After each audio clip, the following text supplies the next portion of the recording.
Theorem 12.1.1, it says any point on the right bisector of a line segment is equidistant from its ends. Now, first of all, you need to understand what a right bisector is, okay? This is a line segment A, B, okay?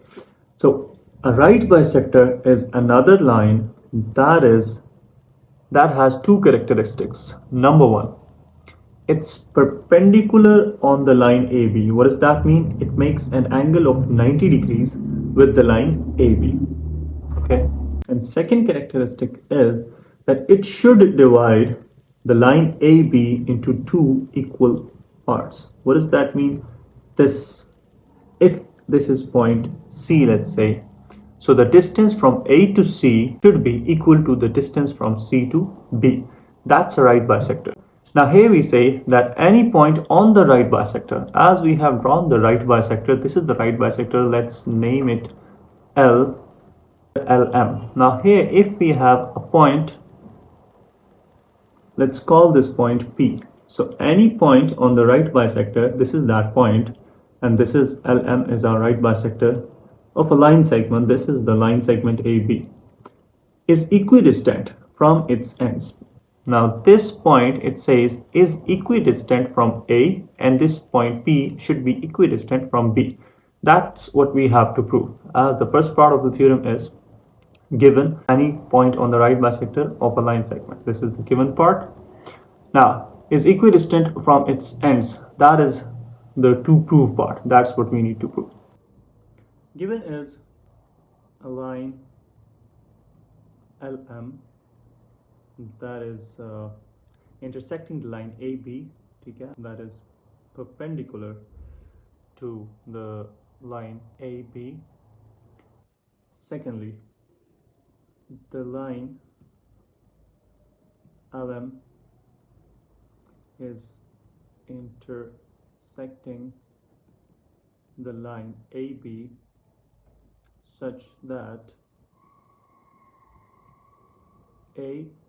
let's say this point is point C, that point AC is congruent to the point CB.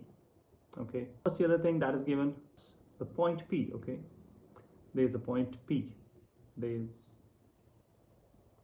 a point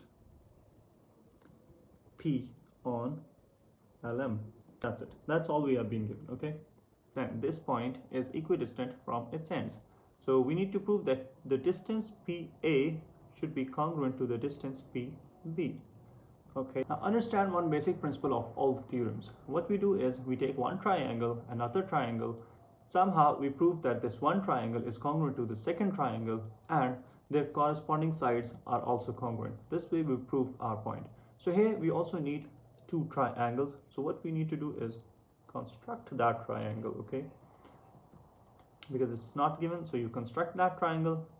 Just if you join P to A and if you join P to B, you can construct that triangle, okay?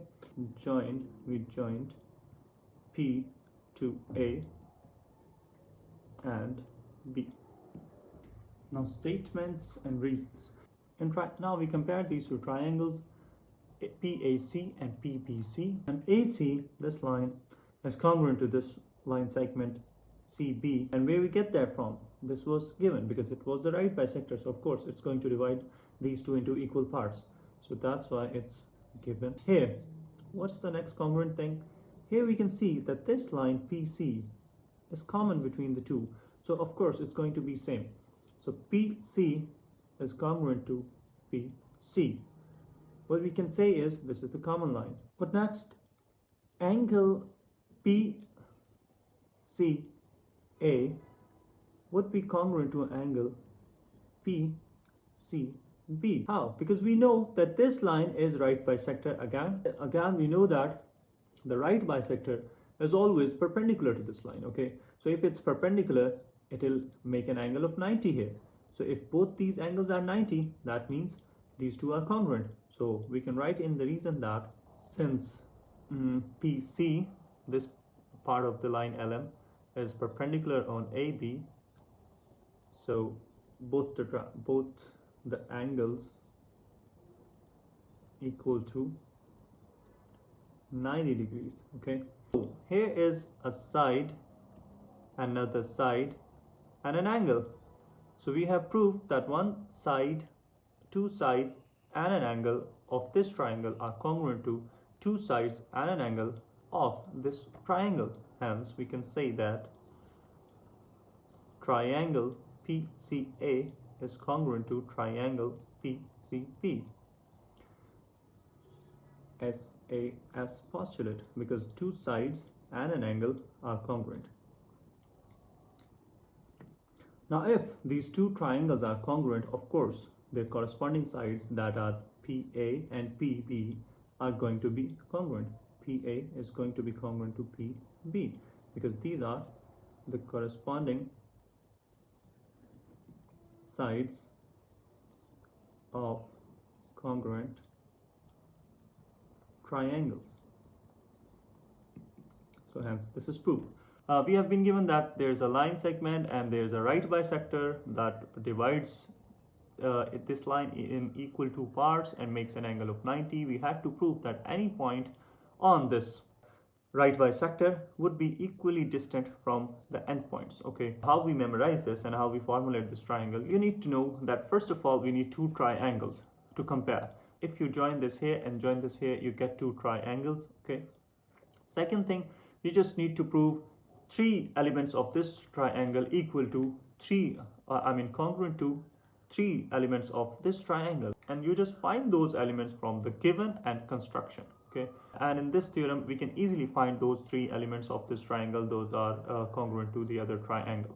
Hence we can easily prove this.